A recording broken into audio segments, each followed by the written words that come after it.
Be me.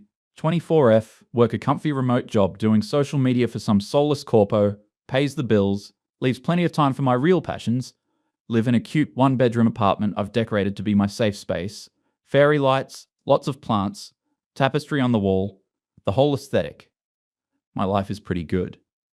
All things considered, got a solid online community, my IRL friends are all on the same wavelength, and I had Mark, 25M, my best friend since we met in a freshman year English seminar at college.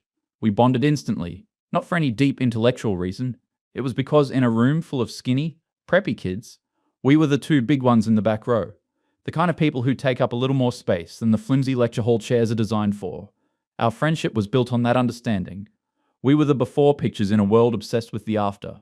We navigated college together, late night study sessions that always turned into pizza and video games, him playing Dark Souls, me watching and providing snacks, sharing a look across the room at parties when someone makes a casual fat joke, him being my designated driver because he didn't really drink, and I knew he was the only one who wouldn't try to ditch me. He was safe.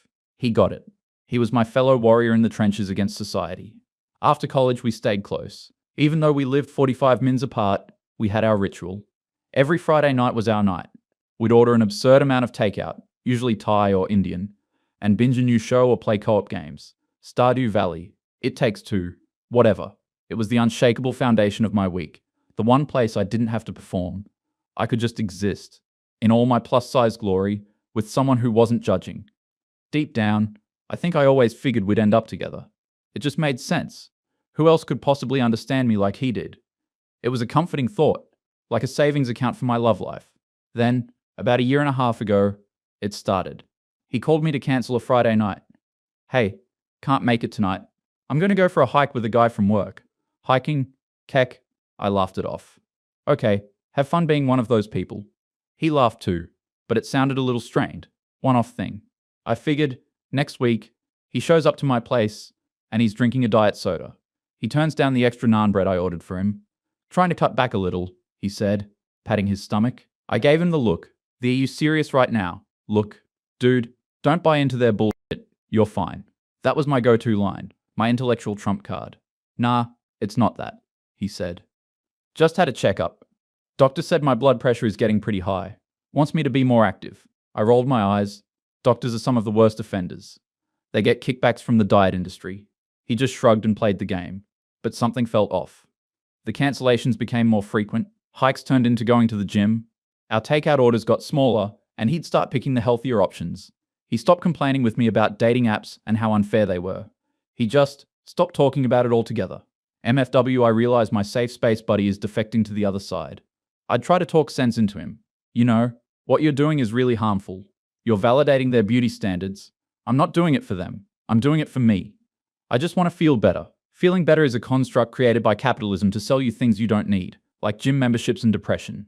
He'd just get quiet and change the subject. It was like talking to a wall that was getting noticeably smaller each month. The first 6 months were the most dramatic. He'd post a picture on Insta, and the change was jarring.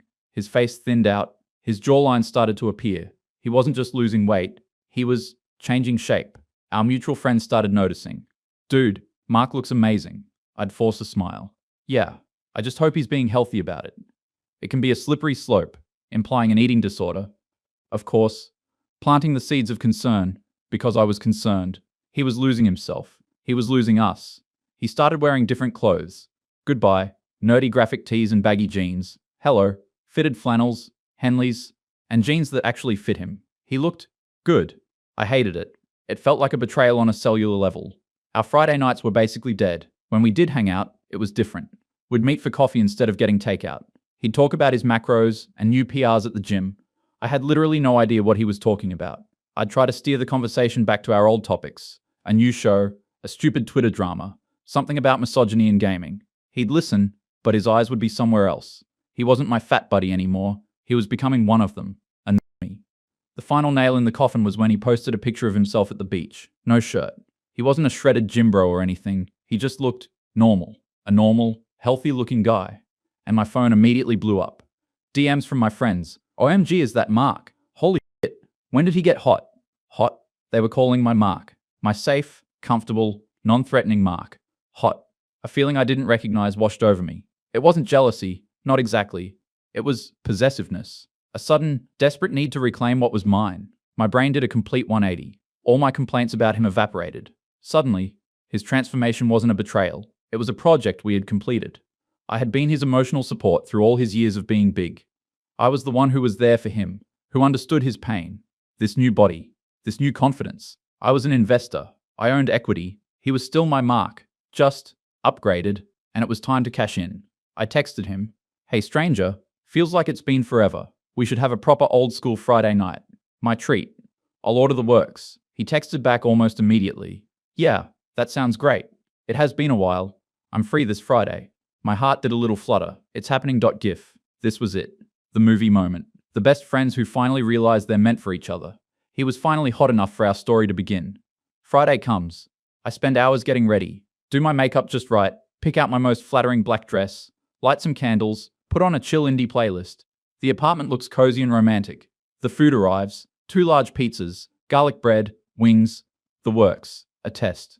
He shows up, and it's almost a shock seeing him in person. He looks even better than in his pictures. He smells good, like clean laundry and some subtle, woodsy cologne. He gives me a hug, and I can feel the solid muscle in his back and arms. This is not the soft, doughy boy I used to know. My brain short circuits for a second. "Wow, you really went all out," he says. Looking at the mountain of food, he smiles, but it doesn't quite reach his eyes. "Just like old times," I say, a little too breathlessly. We sit on the couch, put on a movie. He takes 1 slice of pizza, one, and a single wing. "That's all you're having?" I ask, trying to keep my tone light. "Yeah, I ate a bit before I came. Had a big workout." Of course he did. I ignore it. I'm on a mission. I scoot a little closer to him on the couch. I start talking about the old days, our memories from college. "Remember when we tried to make that baked ziti at 2 a.m. and almost set your dorm on fire?" He laughs. "Yeah, that was crazy.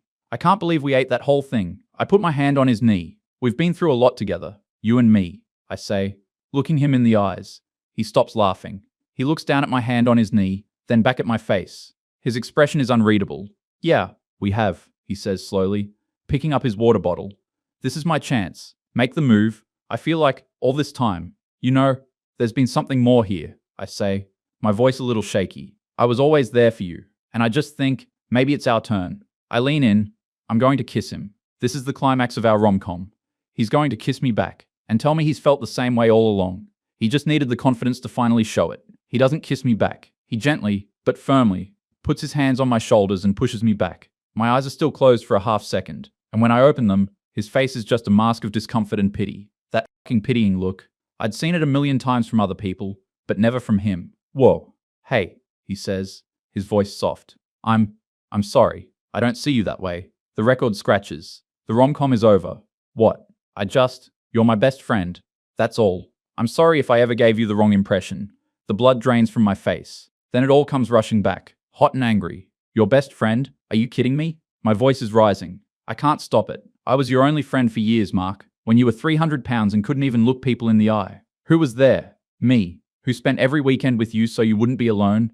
Me. That's not fair," he starts, but I cut him off. "No. What's not fair is this. You finally lose some weight, get a little attention from basic bitches on Instagram, and suddenly you're too good for me. The girl who was with you through all of it." His face hardens. "This has nothing to do with my weight.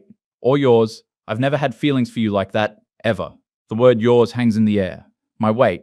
It's always about my weight. "Oh, I get it. I'm still the fat friend. I was good enough to be your emotional support animal when we were in the same boat, but now that you've jumped ship, you don't want to be seen with the before picture. That is so fucked up. You're the one who's making it about weight. I just don't want to be in a relationship with you. It's that simple." "Simple? You think this is simple? You're a traitor, Mark. You spent years agreeing with me about everything, about how society treats people like us, about body standards. And the second you get a taste of conventional attractiveness, you toss it all aside. You're a self-hating fat person who hates women that look like your old self." I'm screaming now. I'm crying. The candles are flickering. The pizza sits there, cold and mocking. He just stares at me. There's no anger in his eyes anymore, just profound disappointment. It's the look I used to give him when he'd talk about wanting to lose weight.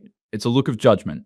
He stands up. "I'm sorry you feel that way," he says, his voice flat. "I think I should go." He walks to the door without another word.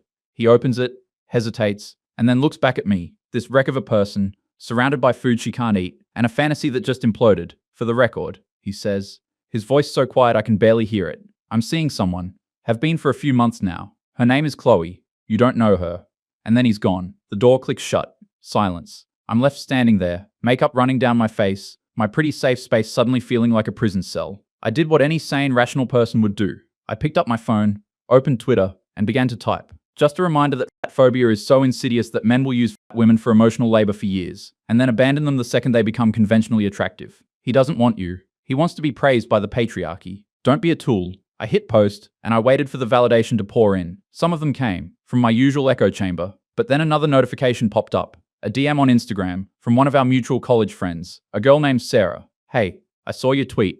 That's about Mark, isn't it? I didn't answer. A new message appeared. You need to stop. Seriously. I know Chloe. She's not some basic bitch. They met in a pottery class 6 months ago. He is unbelievably happy with her. This has nothing to do with you or his past. He just moved on with his life. You should try it too. Moved on. The words hit me harder than his rejection. This whole grand narrative I had built in my head, our shared struggle, my emotional investment, his supposed betrayal, none of it was real. He wasn't thinking about me at all. He wasn't rejecting me because I was fat. He wasn't rejecting me as a political statement. He was happy with someone else. And I was just a friend he used to have. I looked at my tweet, then at the plate with his single, half-eaten slice of pizza. I felt the rage and self-pity drain away, leaving something cold and hollow in its place. MFW, I realized the villain of my story is not a traitorous friend who got hot. The villain was just me, my entitlement, my assumptions, my own bull.